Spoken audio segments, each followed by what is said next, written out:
Zach in Milwaukee, Wisconsin. Hey, Zach, you're a truck driver? Yeah. I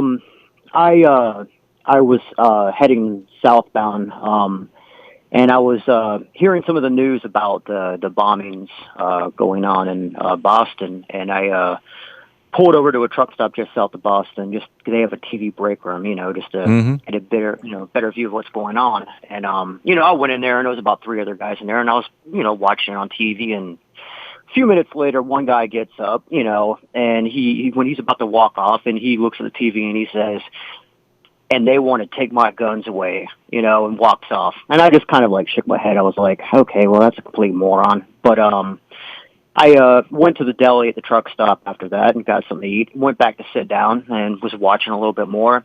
And just a few minutes later, another guy walks up beside me. I'm sitting in a chair, and he was looking at it, and he was just like, dang. And I looked up at him. I'm like, yeah, it's an evil world we live in. And about 10 seconds go by, and he looks at me and he says, yeah, well, if he keeps trying to take our guns away, you're going to see a lot more like this. I guarantee it. And he goes to walk off. And I mean, at this point, I just walked back to my truck. I was so disgusted, And yeah. I don't know. I don't want to. Nobody knows what the motives were behind all this. I don't want to jump to any conclusions that were really. That's not my point.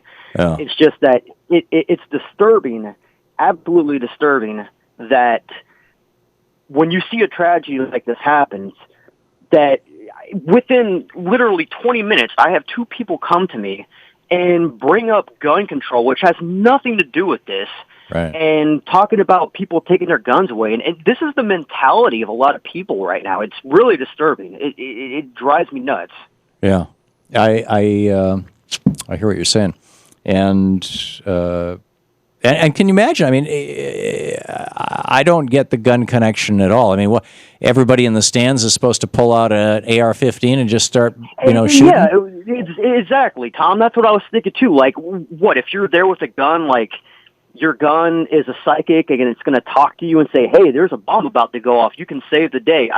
I don't know what the thinking is behind it. It's just disturbing that when you see a tragedy like this, that immediately it became politicized and was connected to gun control by a couple people. And I don't know. It's just very disturbing. Pretty amazing. I don't get it.